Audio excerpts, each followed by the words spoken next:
paid the highest price you can pay. I'm on my way to Potter's Field, a pauper's grave is where I'll be, to rest until the end of time, for all eternity. Thank you for your patience tonight. Welcome back to Lady Babylon's Satanic Initiation. We have got for you a place that we're just going to go and have a good time in.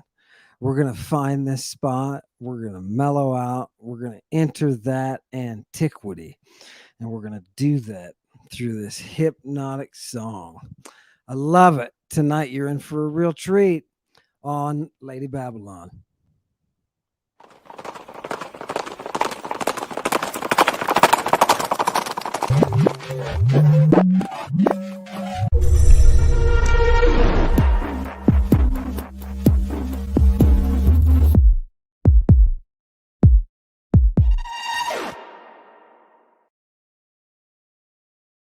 I'm not going to waste your time, but I am going to announce that Gnostic Informant is downloading, or uploading, I should say, is uploading his fantastic Medea that I have not yet seen. I've heard a clip, and it sounds just gorgeous. So thank you, Gnostic, for that. Tonight, I don't want to waste any of your time because we already blasted off late here, and I want to value what you have to give. And so tonight, as we sit on that throne, as we start going in to see what the real mystery is, because remember, you perverts didn't just come here for fun, right? This is an investigation. We have to have some evidence and some facts that we're looking at. And tonight, we're going to invade that most intimate of spaces.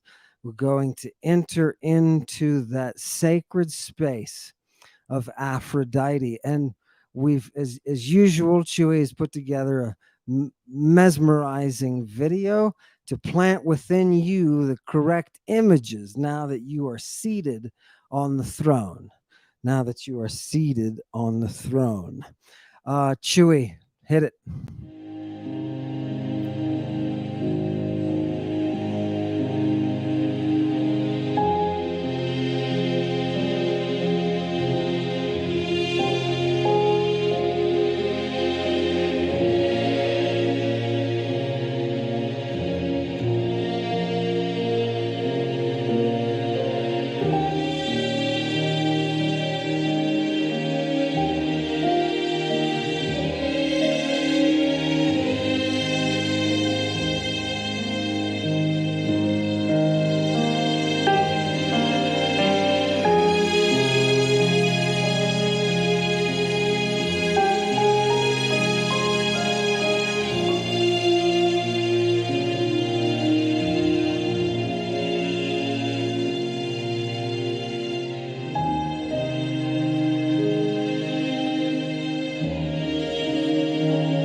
One poison, two people, one flame.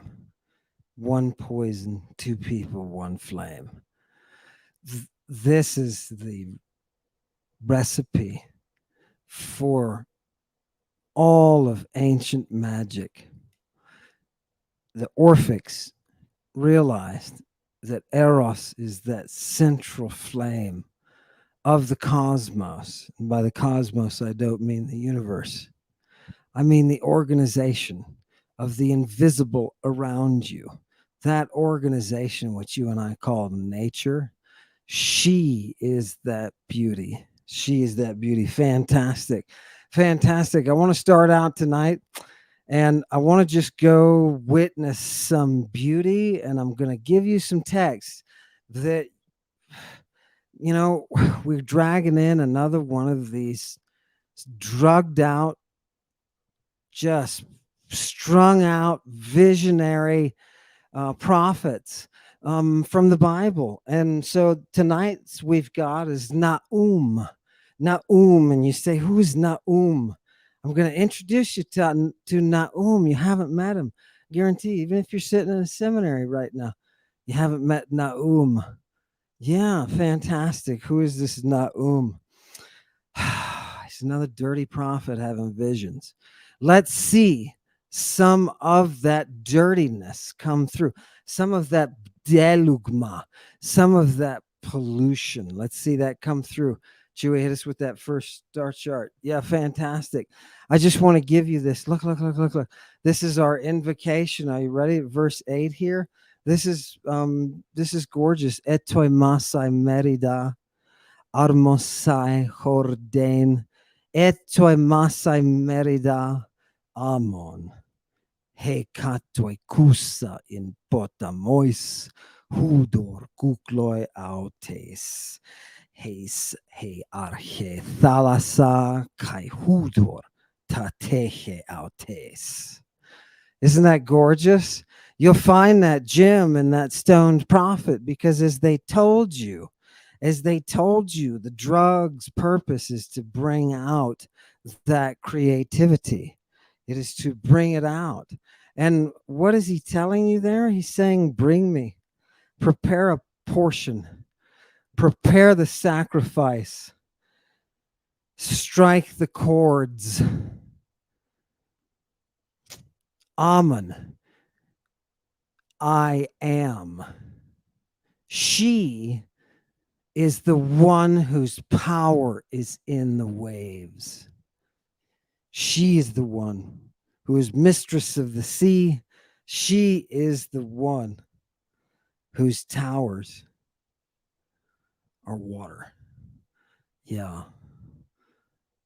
This is her. So we've gone beyond now, and we're at a place where we see what is behind the prophet and his prophecy. Oh, wait a minute. You said this was about eros and intercourse. Yes, just wait. We don't just dive in, right? We take our time. We want that garden. For those of you with ears, we want that garden to be fragrant. We want it blown upon with that breeze. We want the fragrance, the aromata, to fill the air. This is cypress. Do you see the healing? Fantastic. Love it. Let's go. Chewy, take us to the next one. Next on the star chart. Yes, I wanted to throw Medea in here just so you could see, right? Who is she? She is Medea, and I'm going to differ with translators here. Will say Medea of Colchis, right? But I have seen her addressed directly as Colchis. So Medea or Colchis. Remember, she's the one of the many names, the Pambasilea. Medea is the Pambasilea. When you talk about Hera, and when you talk about Aphrodite, and when you talk about the Virgin, when you talk about Hera and Aphrodite and the Virgin, the three that we offer the golden apple to, right? She is each of them. She is each of them. Lady Babylon, Pambasilea, Mysterion. She is the source. And in this video, I've narrated for you her activities directly from the sources as the Christ. As the Christ. Remember, the Christ is a woman, not just the first person Christed. Think about this. Not just the first person Christed, but the person who figured out the Christing. Yeah. This is a single person through time. Should we hit us with that source again? I want us to keep going on that second one. Yeah, who is she? Yeah, she's the daughter of Aeetes. And what is that third, that next word? Pharmakistate. Pharmakistate. She is the most That's a superlative, Greek students. She is the most pharmaceutical. She is the most knowledgeable in drugs. She is the most. An entire nation of people, an entire ethnic group said, we are changing our identity from Aryan to Mede. That's what we're going to call ourselves from now on. From now on. And Ezekiel tells us the secret of that name. And would you be surprised if it had to do with cult and it had to do with her production of the moisture? The moisture, remember, this is Aphrodite we're talking about. Those breezes bring that aroma, and with the aroma comes the moisture. That's the moisture of life. That's the moisture of life. To drink of that moisture from that paradise is the water of life. Wow. Wow. Okay. These people were completely under the influence, right? This is amazing and good stuff. Go back, Chewy, one last time. And I just want to point out that, they took the golden fleece, right? And the Greeks call the stuff that you and I call naphtha. They call it Medea's oil. That's what it says at the bottom. What is Medea's oil? Medea's oil is a petroleum product that is explosive, incendiary. You can't put it out. For some reason, you can throw a bucket of water on the stuff. Doesn't go out. Doesn't go out. She uses it as a weapon, as a personal weapon. Yes, and remember her name, from Babylon all the way to northern Italy, all through North Africa. Medea. Medea, this most pharmaceutic. Now, I want to show you in just a second, I want to show you a little bit. Remember, we were talking about the translation of the Septuagint. I'm reading from a Septuagint. So we told you about the translation many centuries later into Hebrew that only has that much capacity, 8,000, you cut off a lot of that. It's just extra space. You cut off half of that because they're hapax legomena, and you end up getting just a few unique words, as opposed to the Greek, which has thousands of years of active, vibrant development, generation by generation, through literature, developing genres, pushing that religion onto the stage. Yes, the dance is alone, right? So that's the language that we're having to deal with.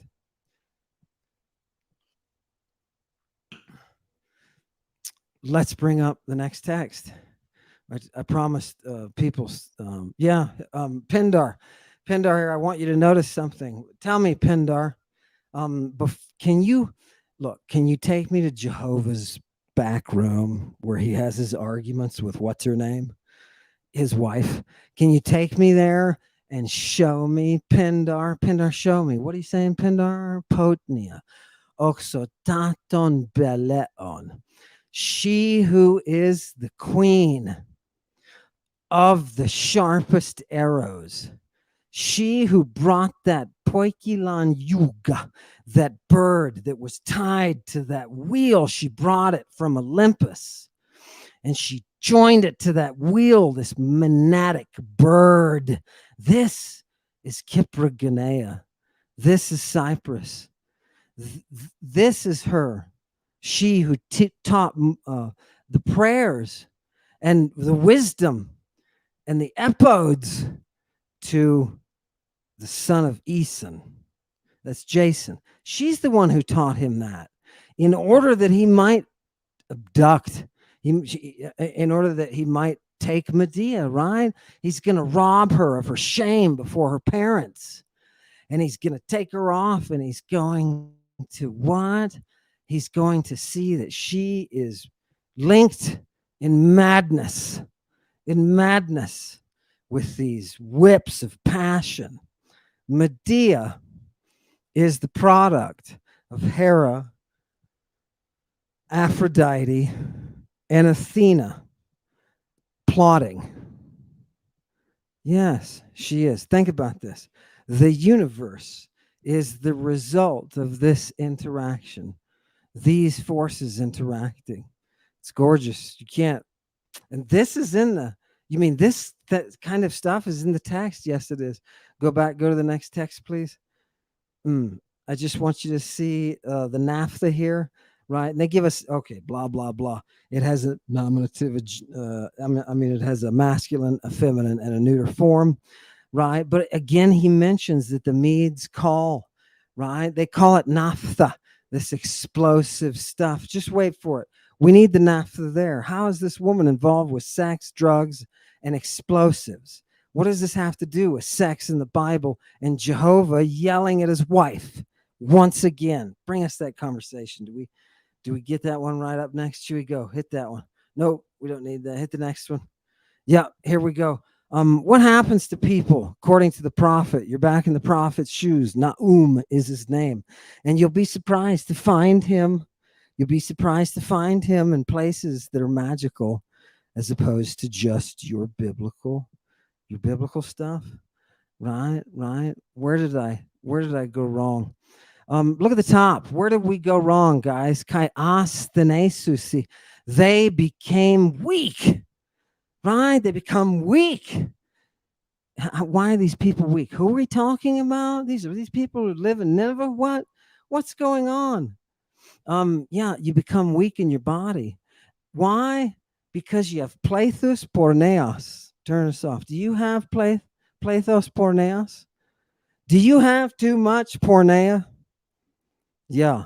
When you are in the mystery and you are satirical, you have the satyriasis because you've been taking the satyrion.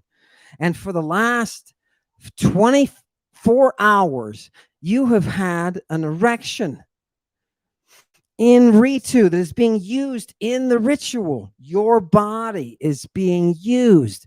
You are taking the communion from others because everybody knows there is no mystery without Aphrodite. There is no mystery without the orgasmos. You cannot, Jehovah, take that out of the cosmos. You cannot exile her from the cosmos. She is that mystery. And you are a frustrated, lonely God. You know, we bring, here's one for the bottom of Jehovah. You feel that? You feel that? You lying sack? Yeah. Amazing. Let's not follow the liars. Let's follow DK, justice. Remember, we're pagans, right? It's a pagan revival, right? We're pagans. You say, I don't act like modern pagans do. No, you don't, right? And they don't act like ancient pagans did. Ancient pagans were trying to save. We're trying to save what they had built and to build the museums. They're trying to save society. They're not trying to rip it down. Right? Okay, you got to be pagan about this. It's those Bacchic mystery religions that we have to hunt down because they're constantly trying to overthrow us. Yeah, it's just the way it is. You can't get Christed and not end up insane.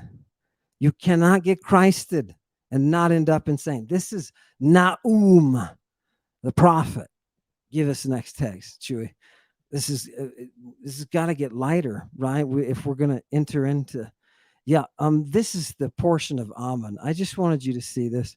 That this is the portion of Ammon. See that second line, last word in the line. This is his portion. What?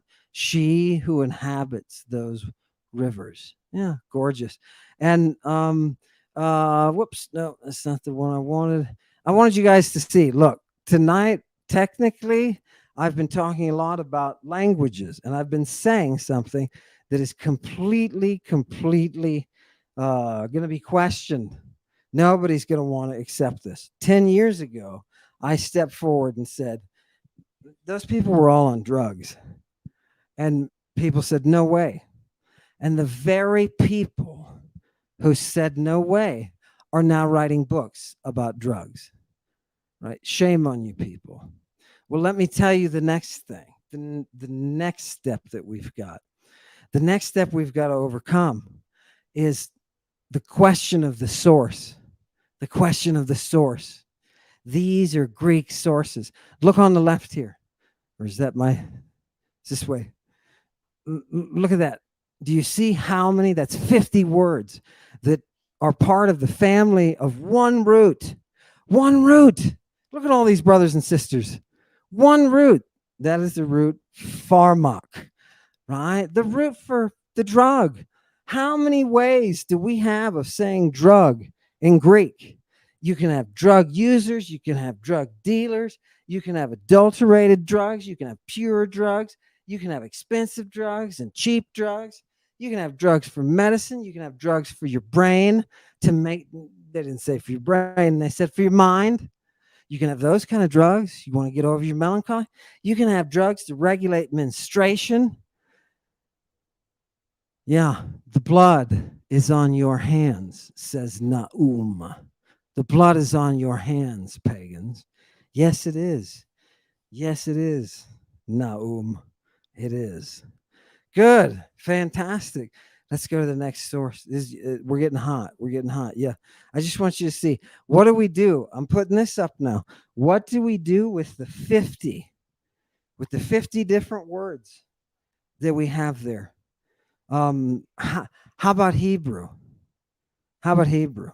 Surely this ancient language had time to create for itself a vast vocabulary, rich vocabulary. Oh, you know I'm kidding, right? What? Wait a minute. What? 50. What is our definition over on the Hebrew side? What is this? Is hilarious. Supernatural powers. The supernatural powers used by idolaters. Can you hear the primitive nature? The primitive nature of the Hebrew itself. And I'm talking classical Hebrew, not modern, because modern Hebrew blossomed and it has a ton of vocabulary, independent words. Yes. What I'm talking about is the thing that is claimed to be the source of these texts. It doesn't say the same things. I'm sorry, but the guys that broke into the temple, right? Remember, what's his name? Was some prophet getting blown off his head with these awful, crazy, vision-inducing drugs? Who was that? Abakum? I think it was Abakum. It was one of them. And what is he? He goes into the temple. Yeah, he goes in the secret entrance, and what's he see? All the stuff on the walls. And it's a lot of men. And what does the Hebrew translation say? It doesn't. It doesn't. But the Greek says they all had sex with each other. They had sex with each other. We're talking about religion and medicine and cult, mystery specifically, all wrapped up into one image. Fantastic. Give us another one. Give us the next text down here. Whoops. Here, give me that one. This is the one. We'll go ahead. I just want you to see. Look, what did she teach him? She taught him that Aphrodite. She taught this guy Yason, right? She taught Jesus. What does she teach Jesus? She taught him in the ways of the drugs.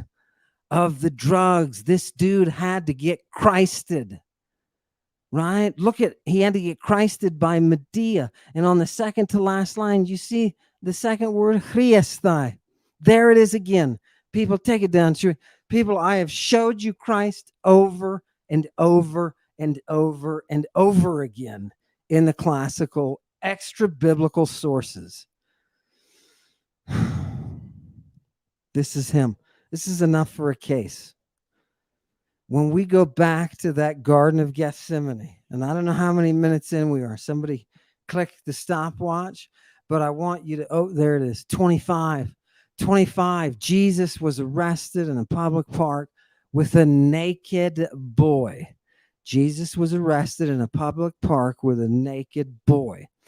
Every time we bring him to the stand, his lawyer is going to object and try to shut us up because they don't want Christing brought into the court. And let me tell you what Christing is, ladies and gentlemen of the jury. Christing is when you apply those drugs that blast your mind. They started with the Scythians who were using them. And the culture is the one declaring Medea is our queen, our Palm Basilea. And everything that she says, her prophecies will lay out a timeline that will show the world its own progression from which the world can never turn. When she returns, so will the end. Oh, wow. Lady Babylon. That is impressive. That is impressive. You mean all of these Greeks walked around with this crazy, crazy adoration for this one woman? Yeah, they did. They did. I promised you intercourse. I lured you in. You came in because you could smell the island. You could smell the island at a distance. You knew what was coming. You knew you would have some sort of purification.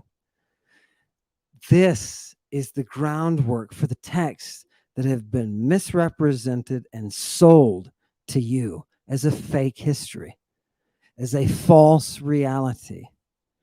I know that none of us have a problem not swallowing the flood. It was a local flood. It was this flood. It was this. And then you get all sorts of BS arguments back and forth, and some scholar will jump in naked, right, and flash himself. And it's like, you're inappropriate, Yale. Sit down, Yale. Inappropriate. We don't need your arguments. What are the texts saying? What are the texts saying? When we started following the giants and you started looking at Aphrodite, you didn't see the end and completion of the mystery. When you are staring the morning star in the eyes, you find the end. You find the end. It's her eyes that will guide you. Fantastic. I want to show you that video one more time. And I want you to notice that Mike Maroulis, who is Dracula's poet, understood the cult and how the cult operated. We drink blood for a reason.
Jesus didn't start his ministry until we find him with John out in the wilderness in the water together. And he looks up into Uranos and he sees the dove. He sees that spirit that blows. He sees that spirit that flies across the garden. Jesus is powered by this mystery. And when he is arrested in a public park at 4 a.m. with a naked child, Mark 14:51 and 52, we know he has a reason to be screaming, "I'm not a child trafficker." This is a traceable, rational cult. We can follow it through the evidence so that he doesn't get away with it. Thank you for coming tonight. Hail Satan. For all eternity, my poor old mother won't know where I am. Can't bring no flowers to me on Sunday. It's gonna break her